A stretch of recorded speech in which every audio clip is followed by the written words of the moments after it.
places in the same place? So if you can do it, that could work. I mean, there's also, there's two issues with that. One is sometimes you cannot, just like physically, you cannot do it. The other one is you may also have all these like non-stationary things. Maybe your market is growing anyways, and so how do you correct for that, right? So typically, I mean, when you're doing that, you typically need some kind of control. Sometimes it's good to do it. Sometimes people do what they call diff in diff, so it's kind of diff in time, but also diff with a control. I mean, we can talk more offline, but that's something that could help. There's like another.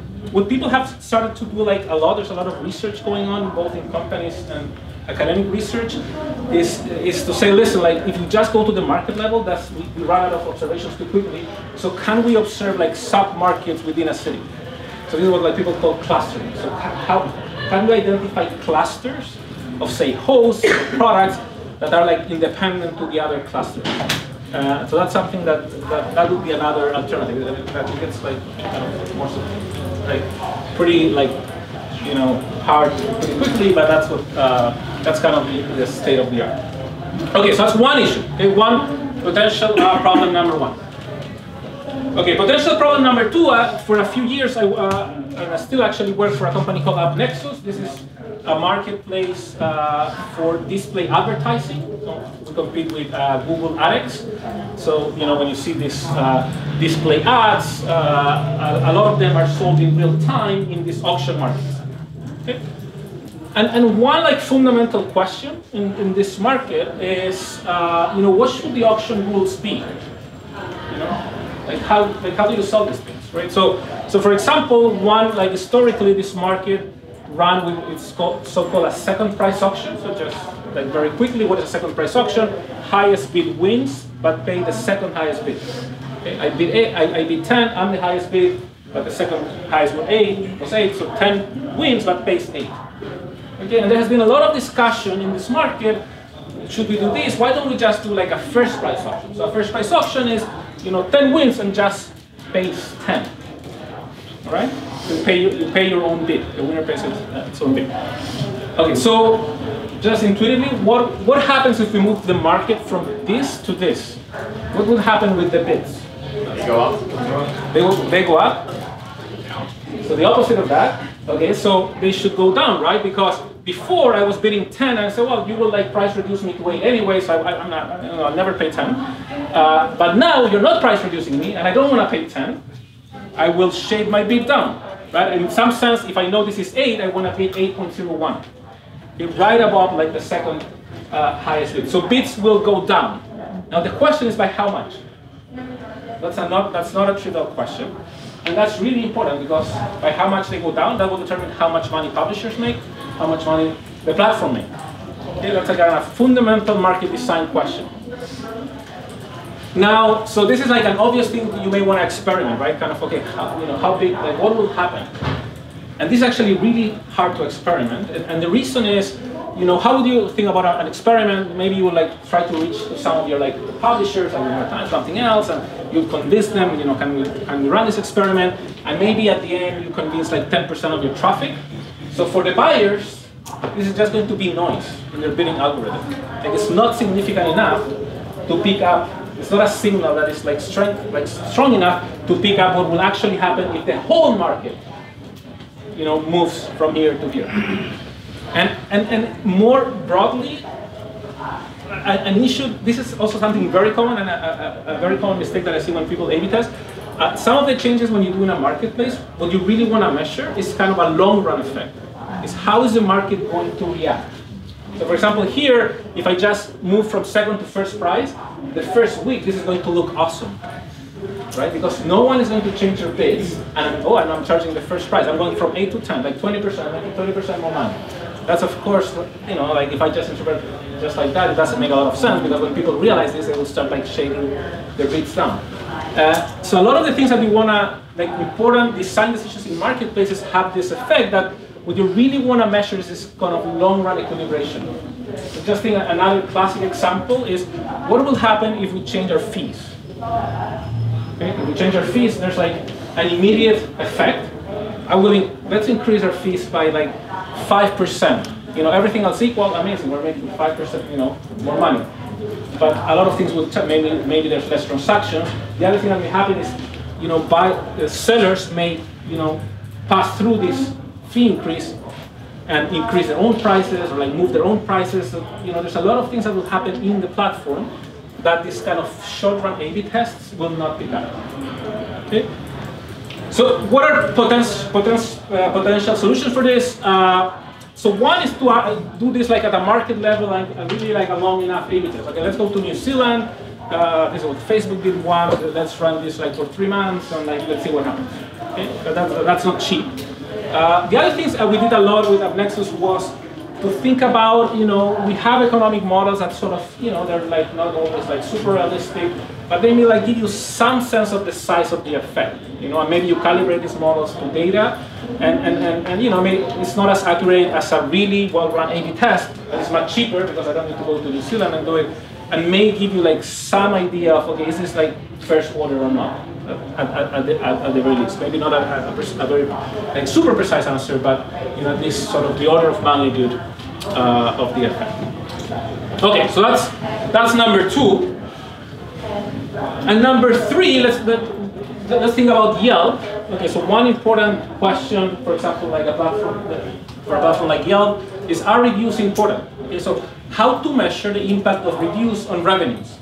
Like super important question for Yelp, like this, like determining how they price ads and things like that. Okay, so what would be an A/B test to answer this question? I mean, I would need to kind of randomize like restaurants. And okay, I know these 2 restaurants are sort of like similar quality, but randomly I'll give you 5 stars to you and I'll give you 3 stars to you. Of course it's like completely unreasonable. So this is a setting where you cannot reasonably A/B test, you just cannot, right? So what would be a solution? Maybe you can use observational data. I mean, you see what has happened in the past. But also using observational data is tricky, right? Because what will happen with the revenues of a 5-star restaurant with a 4-star restaurant? The 5-star restaurant is going to be higher, but maybe has nothing to do with Yelp. It's just because it's a better restaurant, and that's why it has more stars in Yelp. Like, even if Yelp wouldn't exist, it would have also more revenues, right? Even when you look at observational data, you don't have this perfect experiment. It's not easy to identify this effect. So here you need to start to be creative. Okay, and so a colleague at Harvard came up. He's working for Yelp, so came up with this solution, which is quite creative. Which is, the average Yelp rating looks like this. It's rounded. So if you're at 2.74, you get 2.5, and if you're at 2.76, you get 3. Okay, so this is how the rounding works. So think about all the restaurants that are like around 2.75. Like if we think that's reflective of quality, a 2.74 and a 2.76 are pretty much the same quality restaurant. But the ones that are below 2.75 get a 2.5, the ones that are above get a 3. So then you get this like variation, right? It's just like essentially random variation where you're putting like 2.5 and 3 like randomly for the same quality. This is what people call regression discontinuity. It's used a lot in many different settings. And basically with this, they found that a 1-star increase in Yelp rating leads to a 5.9% increase in revenue. Another actually like nothing to do with marketplaces, but one of the coolest application of this regression discontinuity is to try to measure the returns to education. That's like super hard, right? Because you go to Harvard and you make so much money, but maybe you're not making so much money because you went to Harvard, just because you're smart and that's why you make it to Harvard and so on. So people have, what they try to do is for example, they take, when they look at admissions and they look at the people that were like right in the threshold of getting it or not getting it. Okay, so that's kind of comparable students, and then you see what is the impact of actually making it with one of these places. Regression discontinuity. Oh, there's like this discontinuity. Like if you were like if you are 2.74, you go to 2.5. If you are 2.76, you go to 3. So there's this kind of discontinuous jump on where you're trying to control. All right, so I'm running out of time, and I want to leave a few minutes for questions. Yes. Okay. So again, I don't need to preach this to this audience, but A/B testing is like crucial for innovation in marketplaces and tech companies in general, and even beyond that. So why? Because it allows to rigorously measure the causal effect, the impact of product innovations. A careful experimental design is key, and I guess kind of the main message that I want to convey is when people come with all these numbers, like kind of be skeptical. I mean, coming up with some of these numbers is not at all obvious. It's not at all easy. So ask the right questions, but also be aware that despite these challenges, there are like tools available to address them. So thanks a lot, and then I guess we have a few questions. A few minutes for questions. Yes? With that digital example that you had with the New York Times, would that be similar to the eBay buy it now? Yes. Because it forces the price down, it creates faster revenue. Yes, absolutely. Pushes the price down. Yeah, that's a good. That's right. So another another example that I am aware from eBay that is kind of has a sort of like a similar flavor is eBay. Like I think 4 years ago they changed their search engine. It was a pretty dramatic change. And one of the main consequences is that similar products would compete more closely. It was easier to compare similar products. So that has an effect on prices. Right? You wouldn't see it immediately, but what happened is like prices went down. So it's sort of So it's kind of in the short run. In the short run, maybe you wouldn't see it, but it was long enough to start seeing it. Yeah. So the examples you gave of Yelp and Airbnb, those are even shared marketplaces for earlier stage companies just starting out, work with marketers that want to care about the checkout page and do all types of A/B testing, but there's just not enough page views or visitors or whatever to make that significant. So do you have any rules of thumb about what's too early, when it makes sense to really invest? Yeah, that's a good question. I don't have to be honest, I don't have a good rule of thumb. If anyone has, let me know. But that's a good question. So I think at that point there's like so many things changing that it's not obvious like how much a single A/B test, how much it will tell. I think that at that point is really. I think at that point is really more like you're playing this kind of multi-term value, right? Where like you're like trying like different things, and if you see that something sticks, and again, like that's what you're trying to measure. And maybe it's because there's so many things changing, and it may be hard to like identify. Okay, this was the exact product innovation.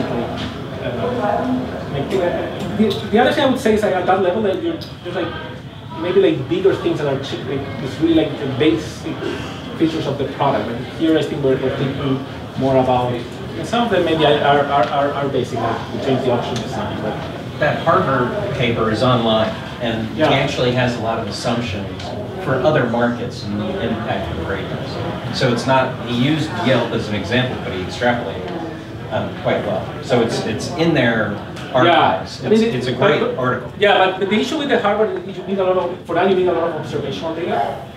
So if you're just starting, you wouldn't have the observational data. So I think I don't have a good rule of thumb, but you're in this phase of like just like playing this multi-value. Yeah. Well, yeah, related to that, is there like a rule of thumb significance level of use or something like this that like you don't need probably say that you need like controlled trial, like a drug trial? Like, is there, well, at what point is it too low this? I mean, okay, so most people use like a p-value of like 0.05. That's kind of the industry standard, right? Even in this, like even for something like that. Yeah, that's kind of the benchmark. And sometimes like things go wrong because like product managers want to see effects and they try to stop like there's this like thing called like p-hacking, right? Where kind of you start. This is like a classic thing that go wrong is you start seeing something that is significant and you just stop the experiment, but it was just noise. Like if you would have run the experiment longer, like it wouldn't have been significant. But it's 0.05. Yeah. How do you control for compound variables in testing different cities? So then, you want to control as much observables as possible, right? You have different cities, you know a lot about the characteristics of the city. So you want to control as much as you can on all these observables. And also like when you're matching, when you're matching like, okay, this is my treatment city and that control city, that goes back to your question. you want to match in as much covariates that you think are relevant as possible. I mean, you don't want to, you don't want to match just to random cities, right? You want to have cities that are similar. Yeah, right. All right, thanks so much.